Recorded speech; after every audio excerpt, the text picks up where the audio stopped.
Hello and welcome to the class. Limitation act 1963 के अंदर आज हम सेक्शन 15 को पढ़ेंगे। इससे पहले कल की क्लास में हमने सेक्शन 13 और 14 को पढ़ा था और उससे पहले वाली क्लास में लिमिटेशन एक्ट की हमने सेक्शन 12 को पढ़ा था। ये सारे के सारे सेक्शन मतलब 4 section 12, 13, 14 and 15 exclusion of time की बात करते हैं कंप्यूट करते हुए लिमिटेशन पीरियड को, जो कि पार्ट 3 लिमिटेशन एक्ट में इंक्लूड किया गया है। एक्सक्लूजन ऑफ टाइम का मतलब होता है कि जब भी हम प्रिस्क्राइब पीरियड को कैलकुलेट कर रहे हैं उस वक्त कुछ टाइम पीरियड को एक्सक्लूड करना होता है, मतलब ऐड नहीं करना होता है। तो इसका बेनिफिट किसको मिलता है? ऑब्वियस सी बात है, उस व्यक्ति को मिलता है जो कि सूट, अपील या एप्लीकेशन इंस्टीट्यूट, एप्लीकेशन मेड या फिर अपील जो होगी वो प्रेफर करेगा। तो ये सारे ही केसेस में क्या होगा, ये सारे केसेस में कुछ टाइम पीरियड एक्सक्लूड किया जाएगा। 12 में लीगल प्रोसीडिंग पढ़ा हमने, 13 में पॉपर की एप्लीकेशन अगर रिजेक्ट हो जाएगी एज एन इंडिजेंट सूट करने की तो क्या होगा, और 14 में हमने पढ़ा अगर कोई व्यक्ति उस कोर्ट में चला जाता है जिस कोर्ट के पास जुरिस्डिक्शन नहीं है बोनाफाइडली तो फिर क्या होगा। आज 15 में पढ़ते हैं कुछ और केसेस, क्योंकि सेक्शन 15 यही कहता है exclusion of time in certain other cases. तो कौन कौन से केसेस हैं? टोटल 5 केसेस सेक्शन 15 के अंदर बताए हैं। सेक्शन 15 है 5 इसके अंदर है, तो 5 ही इसके अंदर जो है केसेस बताए गए हैं जब टाइम को एक्सक्लूड कर दिया जाएगा कैलकुलेट करते हुए प्रिस्क्राइब पीरियड। तो पहला केस क्या है, उसके लिए सबसेक्शन 1 कहता है कि जब भी कोई व्यक्ति सूट या फिर एप्लीकेशन, यहाँ 2 वर्ड यूज हुए, 2 लीगल प्रोसीडिंग यूज हुई, सूट और एप्लीकेशन। तो जब कोई व्यक्ति सूट या एप्लीकेशन लेके जाता है किसके लिए? एग्जीक्यूशन ऑफ डिक्री के लिए। कोई व्यक्ति का कोई कॉज ऑफ एक्शन अराइज होता है। कॉज ऑफ एक्शन क्या अराइज हुआ कि उसके फेवर में कोई डिक्री आई थी और वो डिक्री का उसको एग्जीक्यूशन कराना है, तो चाहे उसके एग्जीक्यूशन के लिए वो सूट इंस्टीट्यूट कर रहा है या फिर एप्लीकेशन मेड कर रहा है। तो उस केस में कह रहे हैं कि उससे पहले क्या होता है, द इंस्टीट्यूशन और execution which has been stayed, जो या फिर वो इंस्टीट्यूट करने गया सूट इंस्टीट्यूट करेगा और जो एप्लीकेशन है वो मेड करेगा। तो उससे पहले जो एग्जीक्यूशन की जो प्रोसीडिंग्स है, उसकी इंस्टीट्यूशन की प्रोसीडिंग्स है उसको स्टे करा लिया गया, या तो इंजंक्शन के थ्रू या फिर ऑर्डर के थ्रू। किसने कराया होगा? डिफेंडेंट ने कराया होगा, मतलब जिसके अगेंस्ट में व्यक्ति जा रहा था ये क्या लेकर के, एग्जीक्यूशन ऑफ डिक्री के लिए लेकर के अपनी सूट को या फिर एप्लीकेशन को वो व्यक्ति कोर्ट में पहुंच जाता है उस व्यक्ति से पहले और इंजंक्शन या ऑर्डर उसके ऊपर ले लेता है। तो उस केस में जैसे कि आज का एग्जांपल ले लेते हैं, 2 मार्च है आज, तो आज कॉज ऑफ एक्शन अराइज हुआ, व्यक्ति के फेवर में डिक्री की पास हुई, तो व्यक्ति क्या करता है, एग्जीक्यूट कराने के लिए कोर्ट के पास जाता है। अब वो एप्लीकेशन के थ्रू जा रहा है या सूट के थ्रू जा रहा है, तो वो 2 मार्च से उसका प्रेस्क्राइब पीरियड शुरू हो जाता है।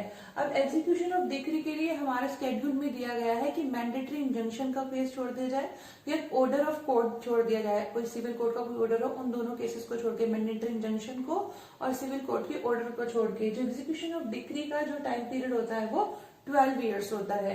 तो कह रहे हैं कि जब 12 ईयर्स का टाइम व्यक्ति के पास है तो इस 12 साल के अंदर अंदर जिसके खिलाफ व्यक्ति जा रहा था कि डिक्री का फेवर मेरे फेवर में आई है तो आप इसको पारित करवा दीजिए, इसका पालन करवा दीजिए, इसका एग्जीक्यूट करा दीजिए, इससे बी के अगेंस्ट जा रहा था ए, तो अब क्या हुआ, बी क्या करता है, कोर्ट में पहले ही पहुंच जाता है और उस पर इंजंक्शन या उसके ऊपर कोर्ट का स्टे ऑर्डर ले आता है। अब इस केस में कह रहे हैं कि जब तक वो इंजंक्शन जो है इफेक्ट में रहेगा, से 2021 है आज, तो कह रहे हैं कि 1 साल तक के लिए लग गया, 2022 तक के लिए लग गया, 2 मार्च से 2022 तक के लिए इंजंक्शन उसके ऊपर लग गया। तो जब तक इंजंक्शन उसके ऊपर रहेगा, 2022 तक रहेगा, तब तक के टाइम पीरियड हम उस व्यक्ति के टाइम पीरियड में, लिमिटेशन पीरियड में कैलकुलेट नहीं करेंगे या कहीं एक्सक्लूड करेंगे। 12 साल का टाइम था तो 2021 से लेके उसका टाइम पीरियड 12 साल तक चलता, लेकिन अब तक कब तक रहेगा, 2022 से शुरू होगा। 1 साल का जो टाइम पीरियड यहाँ उसके इंजंक्शन में था उसके हम प्रिस्क्राइब पीरियड में कैलकुलेट नहीं करेंगे, इसके 12 साल में हम कैलकुलेट नहीं करेंगे, ए के 12 साल में हम कैलकुलेट नहीं करेंगे, एक्सक्लूड करेंगे टाइम पीरियड 1 साल का जब तक इंजंक्शन जो था वो इफेक्टिव में रहा। इसके साथ साथ सबसेक्शन 1 ये भी कहता है कि जिस दिन इशूड हुआ, जिस दिन इशू हुआ वो दिन भी, और जिस दिन विड्रॉ हुआ उस दिन को भी एक्सक्लूड करेंगे। से फॉर इंस्टेंस 3 मार्च को बनता है, 3 मार्च कल है लेकिन हम पहले ही लेके चल रहे हैं कि 3 मार्च को एक इंजंक्शन आया और फिर अगले में यानी कि अगले साल 2022 में 4 मार्च को ये खत्म होता है। जो ये इंजंक्शन था वो 4 मार्च को खत्म होगा 2022 में। तो 3 मार्च को भी हम कैलकुलेट करेंगे एक्सक्लूड करते हुए और 4 मार्च को भी हम कैलकुलेट करेंगे एक्सक्लूड करते हुए प्रिस्क्राइब पीरियड जो व्यक्ति का शुरू हुआ है वो 12 साल में काउंट करने के लिए। 3 मार्च को भी एक्सक्लूड करेंगे और 4 मार्च को भी। 5 मार्च 2022 से हम उस व्यक्ति का जो है टाइम पीरियड शुरू करेंगे, प्रिस्क्राइब पीरियड 12 साल एग्जीक्यूशन ऑफ डिक्री के लिए जो उसके पास है उसको कैलकुलेट करेंगे। तो सबसेक्शन 1 हमें ये कहता है। सबसेक्शन 2 कहता है कि जब व्यक्ति को सूट इंस्टीट्यूट कराने से पहले किसी तरीके का नोटिस देना है या फिर किसी तरीके की कंसेंट या सैंक्शन लेना है। अब इसके लिए सीपीसी का सेक्शन 80 नोटिस की बात करता है। गवर्नमेंट के अगेंस्ट जब भी सूट फाइल करना है तो नोटिस देना पड़ता है। कंसेंट और सैंक्शन की बात करता है 86 और 87। ठीक है, तो इन तीनों ही केसेस में चाहे नोटिस की बात हो, चाहे कंसेंट की बात हो, चाहे सैंक्शन की बात हो, जब भी गवर्नमेंट या किसी अथॉरिटी से क्या लेना है, नोटिस देना है उसको गवर्नमेंट को या फिर कंसेंट या सैंक्शन लेनी है, तो जब तक वो कंसेंट सैंक्शन और नोटिस इफेक्ट में है, ठीक है, तब तक का टाइम पीरियड एक्सक्लूड होगा। वही ले लेते हैं 2 मार्च को एक व्यक्ति ने गवर्नमेंट के खिलाफ नोटिस भेजा कि मेरे को जो है आगे दी जाए कि आपका ये फला जो बंदा है वो उसके खिलाफ मुझे केस फाइल करना है, नोटिस भेजना पड़ता है। पब्लिक सर्वेंट के अगेंस्ट केस फाइल करने से पहले तो सेक्शन 80 के अंदर उसने नोटिस भेजा। तो जब तक नोटिस इफेक्ट में रहेगा तब तक का टाइम पीरियड जो व्यक्ति है, प्लेंटिफ, ए प्लेंटिफ है हमारा, ठीक है, तो ये प्लेंटिफ बेचारा सब जगह घूमता रहता है, इसको ही हम बना लेते हैं एग्जाम्पल। तो ए प्लेंटिफ जो है उसका टाइम कैलकुलेट करते हुए क्या करेंगे, उसका टाइम कैलकुलेट करते हुए जब तक ये नोटिस इफेक्ट में रहेगा उस चीज को एक्सक्लूड कर देंगे। या फिर जब तक व्यक्ति को सैंक्शन चाहिए, अगर परमिशन चाहिए किसी के खिलाफ केस फाइल करने के लिए, जैसे एम्बेसीज के खिलाफ, तो कह रहे हैं उस केस में क्या होगा, या फॉरेनर्स के खिलाफ तो कंसेंट चाहिए या सैंक्शन चाहिए गवर्नमेंट या कंसर्न अथॉरिटी से। तो उस केस में बोल रहे हैं कि जब तक कंसेंट या सैंक्शन मिल नहीं जाती तब तक का टाइम पीरियड हम व्यक्ति के प्रिस्क्राइब पीरियड में कैलकुलेट नहीं करेंगे, एक्सक्लूड करेंगे। अब देखो इसमें एक्सप्लेनेशन दी हुई है सबसेक्शन 2 के बाद कि जिस दिन व्यक्ति ने एप्लीकेशन के लिए एप्लीकेशन फाइल किया, नोटिस भेजा उस दिन, और जब उसे एप्लीकेशन जो है इफेक्ट में आई, आंसर मिला, उन दोनों को भी एक्सक्लूड कर दिया जाएगा। जैसे यहाँ पर था टाइम पीरियड जब विड्रॉ हुआ और जिस दिन इश्यू हुआ वो एक्सक्लूड करने थे, सेम इसी तरीके से हमारा सबसेक्शन 2 का एक्सप्लेनेशन हमें कहता है जिस दिन हमने कंसेंट के लिए एप्लीकेशन डाली और जिस दिन उसका जवाब मिला उनको भी प्रिस्क्राइब पीरियड में कैलकुलेट नहीं करते हैं, या फिर उसको बोले उसको भी एक्सक्लूड करते हैं। अब फिर हमारा सबसेक्शन 3 आता है जो 2 तरीके की फिर से बात करता है, सूट या फिर एप्लीकेशन की for execution of A decree by any receiver या एंट्रिंग रिसीवर या लिक्विडेटर या प्रोविजनल लिक्विडेटर। अब ये दोनों ही केस इंसॉल्वेंट की हुई है। यहाँ पर एक इंसॉल्वेंट एक पर्सन है और यहाँ पर वाइंडिंग अप ऑफ कंपनी की बात हो रही है। जब भी कंपनी को वाइंड अप कराया जा रहा है थ्रू लिक्विडेटर, अब चाहे वो लिक्विडेटर है चाहे वो प्रोविजनल लिक्विडेटर है, जब तक वो काम कर रहे हैं, या इंसॉल्वेंट का केस है तो उसमें व्यक्ति का इंसॉल्वेंट का केस है, इंसॉल्वेंसी का केस है तो रिसीवर अपॉइंट किए गए, एंट्रेंट रिसीवर अपॉइंट किए गए, तो दोनों ही केसेस में कह रहे हैं जब तक ये लोग अपना काम कर रहे हैं तब तक व्यक्ति जो है जिसको इनके खिलाफ, इंसॉल्वेंट पर्सन के खिलाफ या कंपनी के खिलाफ कोई केस लाना है वो केस नहीं ला सकते।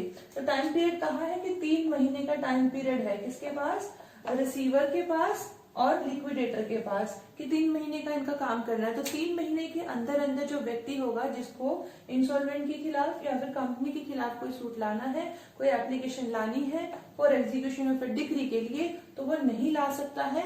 कैसे नहीं ला सकता, जब तक ये लोग अपना काम कर रहे हैं तब तक नहीं लाएगा। और भी सुनिए, जो टाइम पीरियड रहेगा इनके काम करने का, मतलब 3 महीने, वो व्यक्ति के जो सूट या एप्लीकेशन पर एग्जीक्यूशन ऑफ डिक्री लाना चाह रहा है उस व्यक्ति के प्रिस्क्राइब पीरियड में कैलकुलेट नहीं होगा, वहां से एक्सक्लूड हो जाएगा। इनका टाइम पीरियड उसको क्यों वो मिले, उसको किस बात की सजा मिले, काम ये लोग कर रहे हैं वो नुकसान भरते, पहले तो ये इंसॉल्वेंट हो गया इसका नुकसान, और फिर उसके बाद में ये लोग काम कर रहे हैं इसका नुकसान। तो ऐसा नहीं, इसके टाइम पीरियड को, 3 महीने के टाइम पीरियड को व्यक्ति जो लाना चाह रहा है सूट या एप्लीकेशन, उसके प्रिस्क्राइब पीरियड में कैलकुलेट नहीं किया जाएगा। अब हमारा जो सबसेक्शन 4 है और सबसेक्शन 5 वो क्या कहते हैं। सबसेक्शन 4 को भी एग्जांपल से समझ लो, बेचारा ए ही पिसता है हर जगह, ठीक है। तो ए एक व्यक्ति है और बी दूसरा व्यक्ति है, इन दोनों के बीच में एक अग्रीमेंट होता है, हम बोले सेल होती है। एक घर के लिए कितने रुपए का घर है, 5,000 रुपए का, थोड़ा सस्ता ही बेच रहे हैं हम, पर एग्जाम्पल ले रहे हैं हम, ठीक है।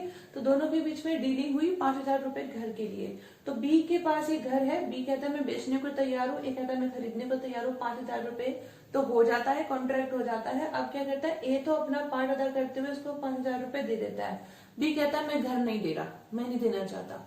अब क्या होता है, अब वो नहीं देना चाह रहा तो कोज ऑफ एक्शन अराइज हो गया। तो ए क्या करेगा, अपनी सेल को क्या कराने के लिए, इफेक्ट कराने के लिए कहा जा सकता है, कोर्ट में जा सकता है। अब कह रहे हैं कि वो कोर्ट में जाए उससे पहले बी क्या करता है, कोर्ट में पहुंच जाता है कि भाई मैं सेट असाइड कराना चाहता हूँ। क्या वर्ड यूज हुआ है, सेट असाइड कराना चाहता हूँ सेल को। तो जब परचेजर के लिए सेट असाइड कराने के लिए जब व्यक्ति पहुंच जाता है केस को सेट असाइड कराने के लिए, तो जो परचेजर का टाइम पीरियड है वो जब तक नहीं शुरू होगा जब तक कि ये सेट असाइड नहीं होता या इस पे कोई फैसला नहीं आता।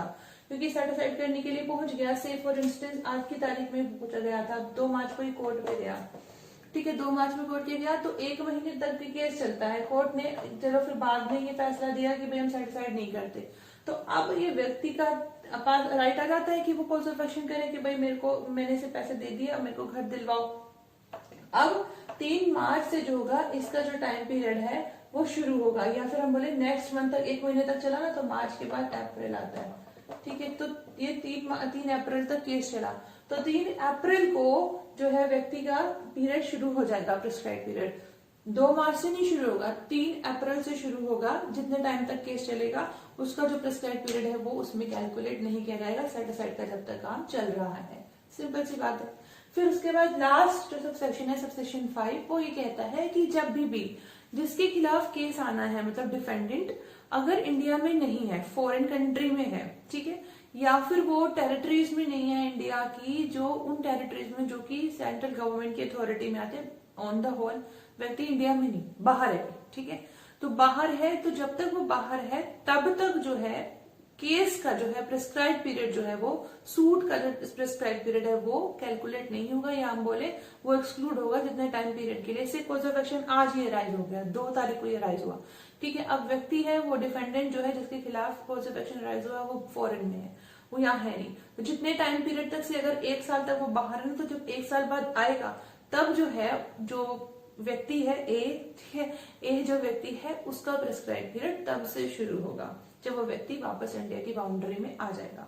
तो ये हमारे सबसेक्शन 5 के साथ साथ हमारा सेक्शन 15 भी कंप्लीट हो जाता है। बिल्कुल भी टेक्निकल नहीं है, ऐसा मैंने नहीं कहा, टेक्निकल है, बहुत ज्यादा है, ठीक है ना, टेक्निकल है। इसलिए ये वीडियो को एक बार ध्यान से सुन लेना, बेरेक्ट उठा लेना, रीड कर लेना, बहुत जल्दी समझ में आ जाएगा। और अगर कहीं कुछ कंफ्यूजन हो तो वीडियो दोबारा देख लेना, फिर फटाफट समझ में आ जाएगा। और अगर आज की क्लास समझ आ गई हो तो क्या करना है, सही समझे, कल के लिए बने रहिएगा। Thank you so much, thanks a lot, keep learning and keep smiling.